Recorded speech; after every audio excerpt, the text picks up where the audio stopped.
Hello, everyone. Welcome to Storytime with Tita. The story we will read today is an English classic fairy tale entitled Peter Pan. Let's start reading. Once upon a time, there was a magical boy called Peter Pan. He lived on a magic island called Neverland. Every night he used to fly with his fairy friend Tinkerbell to the house of the Darling family in London. Here they would hide behind the windows, listening to the bedtime stories that young Wendy told her brothers, John and Michael. One night, Peter's shadow came off. When Wendy woke up and saw Peter trying to catch it, she offered to sew it back to him. Then Peter Pan got an idea and exclaimed, "Come, hold my hand. Follow me to Neverland." Every night you could tell us your bedtime stories. My friends, the Lost Boys, would be very happy. "I can't leave my brothers," Wendy answered. "You can all come. Here, you need a little fairy dust," continued Peter Pan, gesturing to Tinkerbell to sprinkle some of her magic dust on Wendy and her brothers. "And some happy thoughts," added Peter Pan.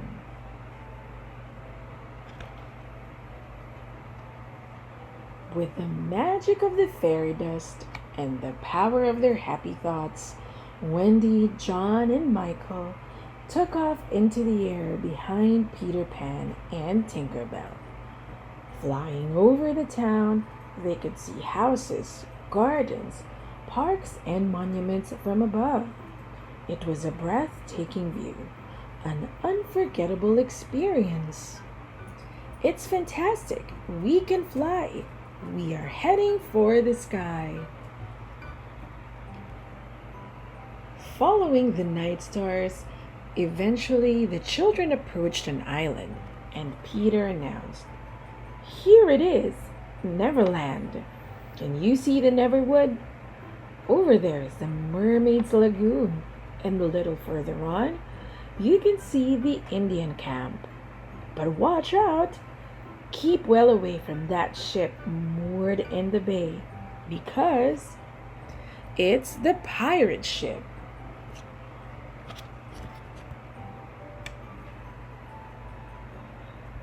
You can recognize their evil boss, Captain Hook, from the sharp hook he's got instead of a hand. Once, while fighting me, he fell into the sea and a crocodile ate it. Finding it delicious, the animal has been pursuing him ever since. Captain Hook is scared stiff of him. Peter Pan told his new friends. He continued, "Imagine this crocodile so greedy that once he even swallowed an alarm clock, which still ticks away in his tummy. Tick tock, tick tock." Finally, the children reached a large tree, which could be entered through a secret passage. Peter Pan told them, "After what's happened with the crocodile, Captain Hook and I aren't exactly friends. So the Lost Boys and I have built ourselves this secret hideout."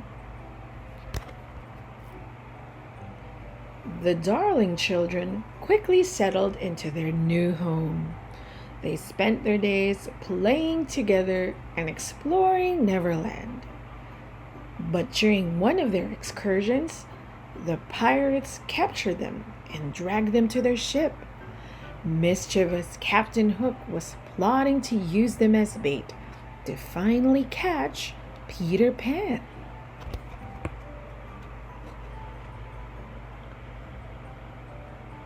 "They have tied us with a rope.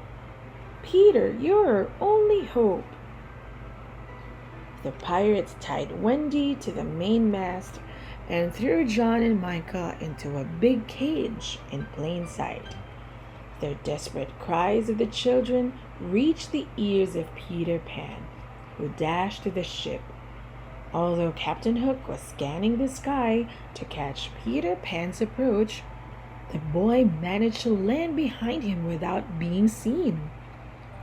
Peter immediately untied Wendy and opened the cage where John and Michael were trapped.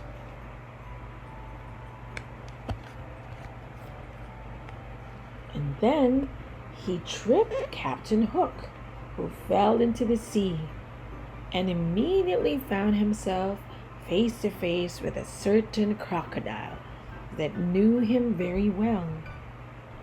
Seeing the crocodile hot on their captain's heels, the pirates surrendered and abandoned the ship. "I was waiting for you, tasty morsel." After spending such a long time on the island, Wendy, John, and Michael had begun to miss their mom and dad. So Peter decided to take them home on board the pirate ship. Happy and grateful, the children thanked their friend and said, "We will miss you, Peter Pan. Come back soon." And that is the end of the story of Peter Pan. We hope you enjoyed this classic story. Join us again next time, only here on Storytime with Tita. Bye-bye.